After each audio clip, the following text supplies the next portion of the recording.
Hello, everybody. Scott Golden here with the Golden Opportunities Coaching YouTube page. And I've been dealing with a lot of people because of the COVID virus that are dealing with anxiety. So today we're going to go through anywhere from about 20 to 24 really simple, like use them at home techniques that any person can use to get their anxiety under control.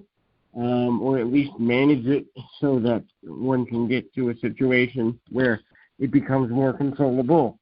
So first of all, we have to understand what anxiety is.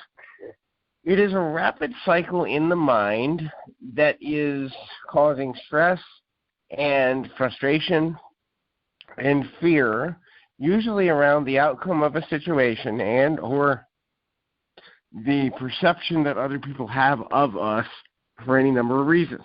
Now, anxiety, or to be anxious about something, can be a good quality, so eradicating it from our lives completely, probably not the best idea, because to be anxious before going on stage can be an exciting thing, or to be anxious before we, go hunting a bear, if we had no anxiety whatsoever and we're going to hunt a bear, probably not a good idea, because, the bear could have us for lunch.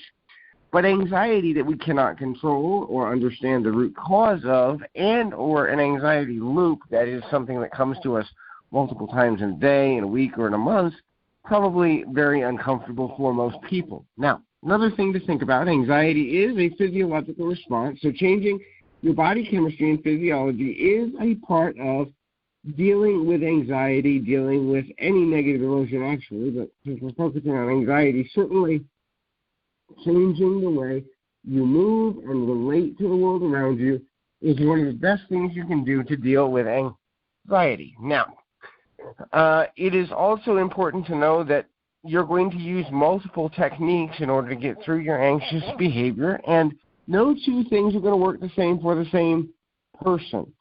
The first thing I would recommend is rhythmic movements. Rhythmic movements can be anything from grabbing an adult coloring book to tying a shoe over and over again, to tapping a pen, to doing anything, squeezing a stress ball. What you're doing is you're giving that feeling of anxiety an outlet. And that outlet, that physical outlet, allows your body to interrupt the emotional core of your brain and say, wait a second, we're doing the same thing over and over again. Uh-oh, that's not good. What are we doing here? And by doing that, it will help you realize that you're in the midst of an anxiety cycle. Most times when a person goes into a cycle of anxiety, they don't realize that they're rapid cycling through emotions of fear, doubt, frustration, anger, stress, and etc. Instead, they're living the emotion without realizing the cycle of it. So a rhythmic motion, can in fact break the cycle by causing us to be more present moment-minded through the process that is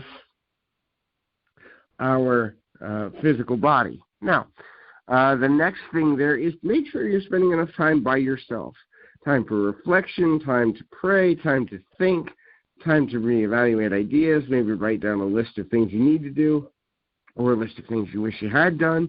When we spend too much time around other people, especially for individuals who are highly sensitive or empathic, it can actually trigger anxiety, because sometimes the energy field that we're around can cause us to, in fact, pick up on the emotions and emotional state of other people. That's why there are certain groups of people that do really well in isolated situations, such as like what we're going through now, and other people who don't.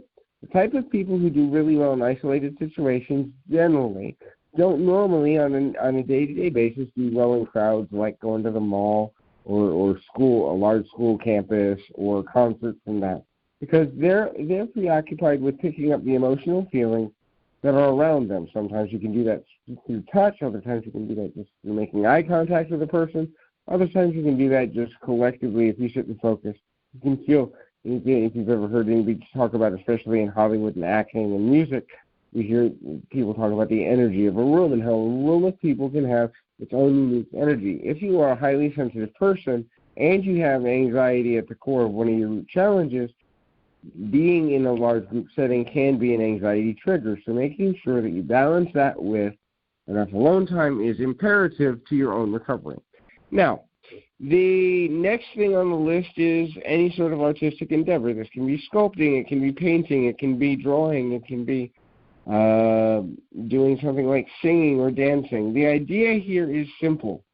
When your brain realizes, because the human mind was created to be creative, that is, we as human beings, all the way back to the caveman times, in fact have been born to create things, to do things, to make something new, to break ground.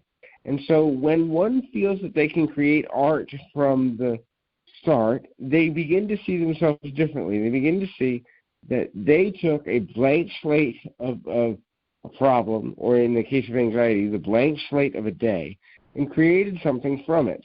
In art, created a picture, created a song, created a dance routine, created rhythmic movement, whatever have you. But in anxiety, created possible temporary solutions that allowed them to clear their head. Most often, what we need when in the midst of an anxiety attack is a distraction which allows us to reset the chemical compounds on our brain. Mel Robbins has a wonderful book on this called The 5-Second Rule. And if you haven't read The 5-Second Rule and you struggle with anxiety, I know I'm taking business away from myself, but no problem here. I would strongly suggest going and getting that book. The 5-Second Rule is phenomenal because it actually works on the brain's natural nature to need correction and redirection when in the middle of a negative emotion. So that what the rule basically says, and there's a whole bunch of science behind it, a really good read, but what the rule basically says is the following.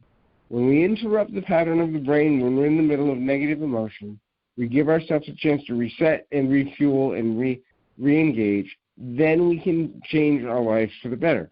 Now, we may have to do this multiple times in a day, perhaps hundreds of times in a day, especially with a person that has severe anxiety disorder. But we go 5, 4, 3, 2, 1, and I'm going to get up and tackle the day. 5, 4, 3, 2, 1, and I'm going to pick up that phone. Now, notice it's backwards. It's backwards because it takes more effort inside the brain to concentrate enough to count backwards than it does forwards for the majority of people. That moment of concentration blocks us off from the negative emotional anxiety feelings because our brain can only focus on 3 to 5 things at a time. And generally speaking, that which we are currently focused on takes the predominant place in our brains, thereby creating solutions for the challenge of the moment. Anyway, moving on to finding a way to find your voice is also important. Anxiety is usually caused by, in great part, the fear of what other people are going to say. So a mentor of mine taught me long ago when I was in the entertainment industry something called the 3 tribes of people. And the 3 tribes concept is relatively simple to follow, and I believe it applies to all cultures, all backgrounds, and in fact all situations. The 3 tribe concept says this. There is a tribe of people that are going to love you no matter what you do. They're just going to identify with you. They love you. They value you. They think you're the greatest thing since sliced bread. There's a tribe of people that are going to be indifferent to you no matter what you do. You just don't click with them. They don't see your value. They don't see how special you are, nor do they care, and they're not even going to look up from their newspaper or take their headset off long enough to listen to what you have to say. That's group 2. Group 3, there's a group of people in the world that are predestined not to like you based on their own training or core belief systems or values. These are people that are going to find fault with whatever you do just because, and it has nothing to do with you. It has everything to do with the ways in which they formulated the rules by which they live their life, and something about you is excluded from the way that they would live their life or the way that they would want to interact with another person. If you accept radically that you can ignore group 3, you can choose who from within group 2 you interact with. In other words, if someone is apathetic, you can try and turn them for 5 or 10 minutes. If it doesn't work, and you drop them. And realize that you always have group 1 to go back to.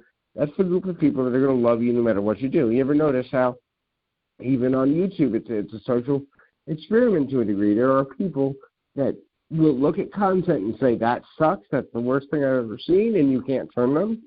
You're gonna have people who are like, yeah, that's nice, I might watch again. And then you're gonna have people that watch every video and they take notes and they send gifts and they do all sorts of awesome things. That is the three tribe mentality at work. So useful to look at there. Make sure that you are looking at your diet. What I mean by that is there are certain people that have allergies to certain additives. Certain people have allergies to caffeine. Other people have allergies to the preservatives used to preserve, no pun intended, foods such as TV dinners and that. Other people have additives to certain, or allergies to certain dyes that are put into food. So if you're having a lot of anxiety, I suggest doing at least a 2 to 3 day cleanse. That is, eat nothing for a couple of days and then slowly add the most basics of foods back into your diet. You know, like your noodle soups, and then maybe some toast, and then maybe you go up over a series of several days, and you figure out, wait a minute, do I still feel good? Do I still feel good? Obviously, integrating fresh fruits and vegetables, and if available, and you're not a vegetarian or vegan, if you eat meat, freshly served meat, in other words, meat that's grass-fed, not filled with chemicals. Then, for a lot of people, what they do is they find 1 to 5 items that if they eat it, they're on edge. I can remember a extended family member of mine that I haven't had contact with since he was a kid, and he's probably in his late 20s now. But anyway, he had an allergy to a certain dye they put in Pepsi products. And when he was in elementary school, they wanted to put him on Ritalin, and they wanted to put him on all these drugs. And my uncle at the time said, heck no, you're not doing that. Instead, what was done is they did a dietary shift, and they learned about the allergy to the additives in certain sodas, and he stopped drinking soda, and he no longer needed the medication, no longer needed the pills. He was anxious, and he said ADD, ADHD, all this other stuff. And it took 3 or 4 months, but they were able to course correct it naturally. Now, the next on the list is building a support system. Make sure that you have people to call when you need to. And also, especially in the advent of social media, we can always make what I call an emergency friend, right? There's always someone up on social media, on Twitter, on Facebook, on Instagram, that will listen to your story even at 3 a.m. All you need is a listening ear. So have a support system. Maybe flush out your social media and have some people that are around every shift. So first shift, second shift, third shift. And just see, if I'm having an anxious day, I go and seek out this person if nobody's physically home for me to talk to. Some people like chocolate. Research shows that small amounts of dark chocolate for 3 consecutive days can reduce symptoms of depression and anxiety. This is because the dark chocolate releases pleasure endorphins in the brain and can often infiltrate and reset the receptor inhibitors. So that's useful. Don't do it a lot, and it only works with dark chocolate, so keep that in mind. Deep breathing, obviously, we all know that deep breathing is a big part of yoga. It's a big part of Tai Chi, every form of martial arts, every form of meditation. The reason that it's useful is when you stop and control your breathing, you then begin to reset your blood pressure and your heart rate, 2 of the physical indicators of anxiety. Pulling yourself out of a room for 3 to 5 minutes when in the middle of anxiety, physically walking to create motion so the energy has an outlet, but also controlling your breathing for 3 to 5 minutes will release different levels of positive dopamine into your brain, thus creating your ability to manage a little while longer. Okay, physical exercise, we've talked about this one before. but it can be something as simple as jumping jacks. It can be something as simple as walking, water therapy, but finding a way to do at least 20 to 60 minutes of exercise per day is essential. A lot of times people are prone to go long periods of time without exercising, and then what happens is their energy gets trapped in their system. This is where things like emotional freedom technique or tapping can be helpful, because a person can actually store the energy in their body and be miserable without even realizing why. Playing board games and or shooting baskets, but doing something that brings about competition. When one is competing, they're refocused. They're focused on winning. Even the most passive of us like to win. And when you're focused on winning, be it a board game or a sporting event, we refocus to the present moment better, and that means anxiety and fear are more likely to go away. Now, it is a good idea to monitor your sleep schedule. People that don't get enough sleep actually aren't getting enough norepinephrine and serotonin in their brains, which then therefore means that we're lagging and we feel like a zombie. Well, when we feel like a zombie, negative emotions and the negative emotional cortex in the brain is more sensitive. That means that somebody can say one thing that normally when we're well rested means nothing, but when we're stressed out, it means everything and can cause friendships to dissolve and all sorts of other unfriendly things. Moving forward, we talked about healthy eating, but once again, the more organically you eat, also antioxidants, berries. I am a person that has berries every morning, and it's for the healing properties, but it's also for the release of positive emotional reactors. Find things to laugh at is the next thing. There actually is, and I wish I remember the name of the movie. Perhaps I can put it in a future audio, but there is a documentary on a gentleman who used humor to free a bunch of mental patients because laughter was deemed to in fact be the best medicine for people who are dealing with anger, fear, trauma, anxiety, panic, frustration, because one cannot laugh and remain in a negative space. The part of the brain that deals with laughter and joy is a different part of the brain that deals with anxiety, depression, and fear. So you're activating a different part of your brain when you experience certain emotions.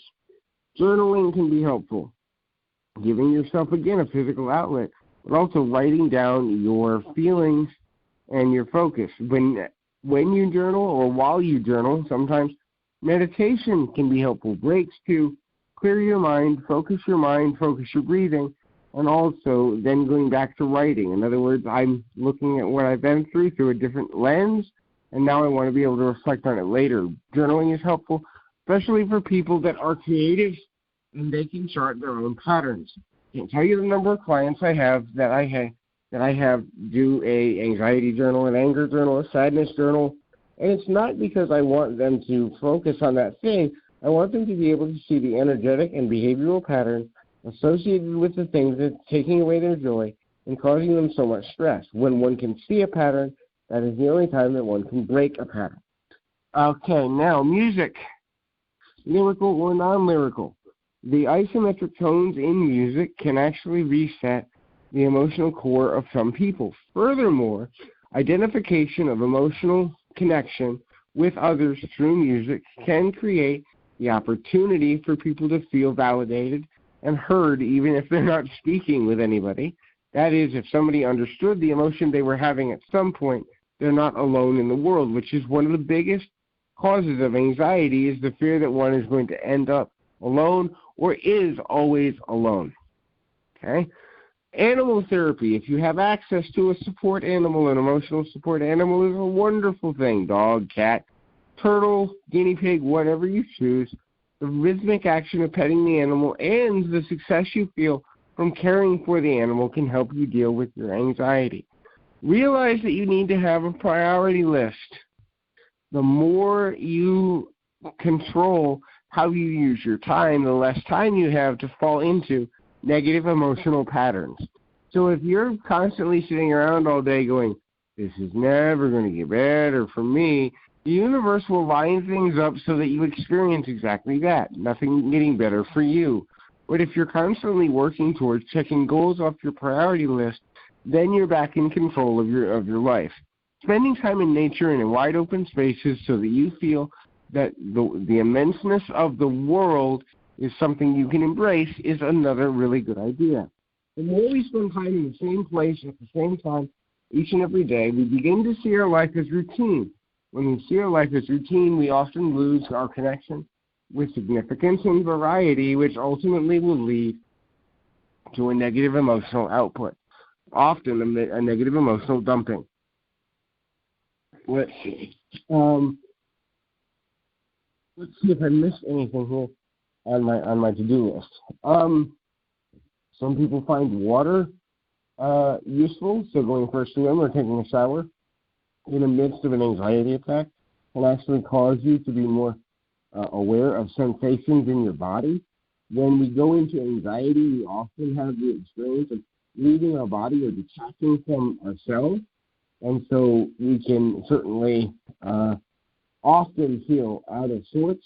So when we come back to take a shower, because the water hitting the body and just the act of washing oneself clean can create the metaphorical ability to start over fresh and new, but also as the water hits your body, you're present minded. It feels good. It feels too hot, so you turn it down. It feels too cold, so you turn it up.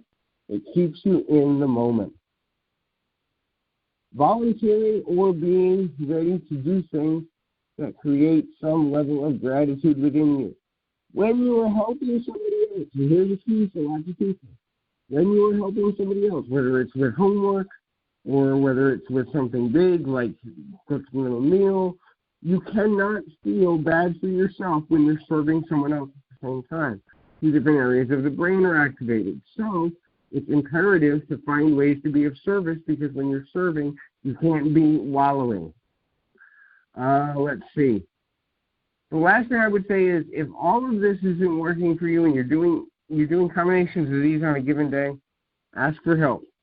Look for a coach, look for a therapist, look for a minister, look for a friend, look for somebody to be the outlet so they can take the what I call the helicopter view or the overseer's view and tell you what it is you're missing about what's going on in your own life. For anybody who is not a current customer of Golden Opportunities Coaching, through the pandemic, if you mention the Reconnection Special, you will be locked in at a rate of $50 per session for the duration of the help you need. That's a deep discount. So that's useful. Get in contact with me through Twitter at PO Perception on Twitter, or you can send me a DM here on YouTube, and we can set something up.